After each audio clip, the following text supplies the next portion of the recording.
We're now joined by Deputy President Paul Mashatile spokesperson Khoza, and he joins us now via our video link. Mr. Khoza, thank you so much for your time this evening here on SABC News. I mean, just looking at that insert and the Deputy President meeting with those faith-based community leaders, would you say, looking at what took place today, would you say that this was a fruitful meeting? It was more than fruitful because it created a platform where we are finding each other between government and church leaders, because we are of the view that churches or faith-based organizations have a role to play in society in terms of upholding our collective morality and also to ensure that they give support, spiritual support, and also reach out to people that need assistance. And we think that churches can't do it alone. In the same way that we think that government can't run the country on its own, it has to partner with civil society in doing so. And in this regard, the churches have come forward.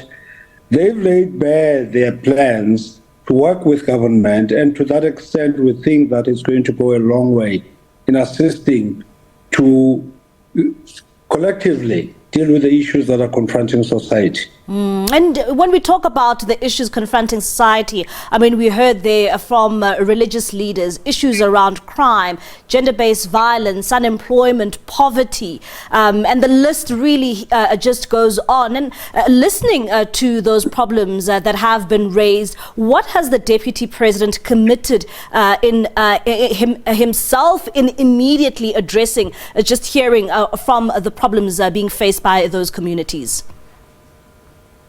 Well, he has embraced the initiative by faith-based organization to work with government and also to participate in social cohesion programs, but also in addressing the social ills that are confronting society.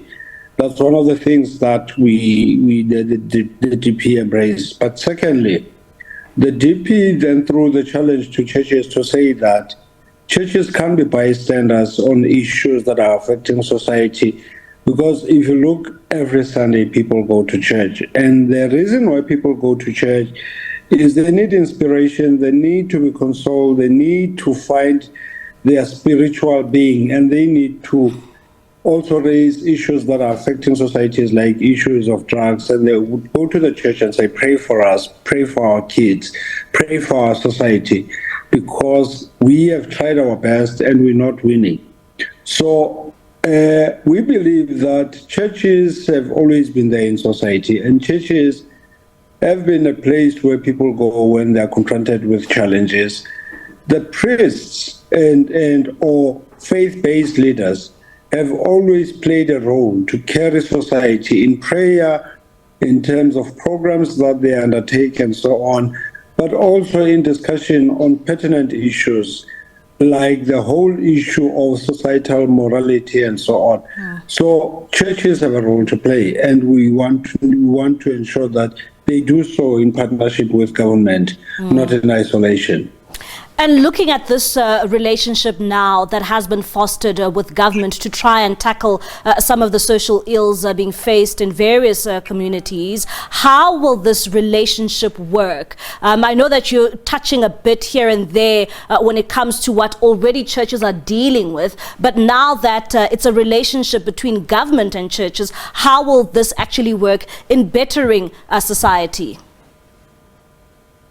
Well, it has been a view of government that from time to time we need to explore the possibility of social compact with civil society formations where specific issues can be raised and there would be an agreement on how to tackle them. So in terms of the role of the churches as a civil society formation itself, we believe that there can be a social compact between it and government on specific issues affecting society, and in terms of programs that we can co-generate to address society ills and challenges that people are facing on a daily basis. In so doing, it means that we need to have a structured relationship with faith-based organization and have regular interactions through whatever formation that can come up to ensure that what churches have in mind and what government has in mind gets filtered through to the other party, so that we then move in coherence towards solving these problems.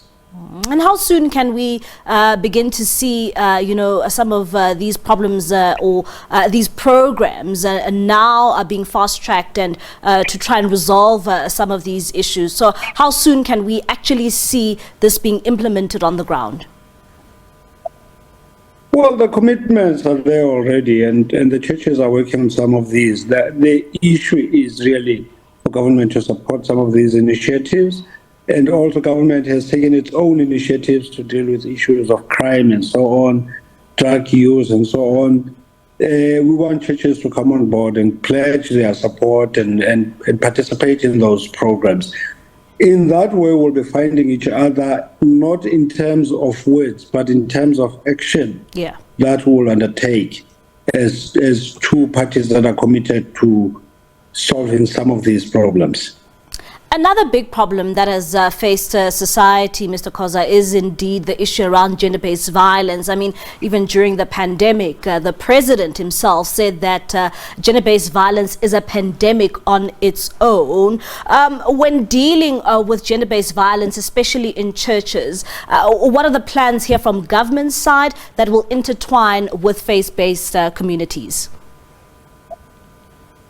Well, faith-based communities have actually worked partly as people who would meet and counsel people that are experiencing those problems. But we don't think it needs to end there. But at the same time, we don't want to interfere with church programs, how they deal with such issues. Because the only way you can deal with gender-based violence issues is when you really take them to law enforcement, for them to deal with the perpetrators in the best possible way. So in this regard, we believe that there has to be a midway point where we meet with the churches in terms of they do the counseling, but are they willing to encourage people to go to the police, open a case, so that the matter can then be dealt with in the best possible way. Mr. Khoza, thank you so much for your time this evening here in SABC News. That is Keith Khoza. He is the Deputy President Paul Mashatile spokesperson, just talking to us there about the initiative that government will be embarking upon, especially involving the faith-based communities.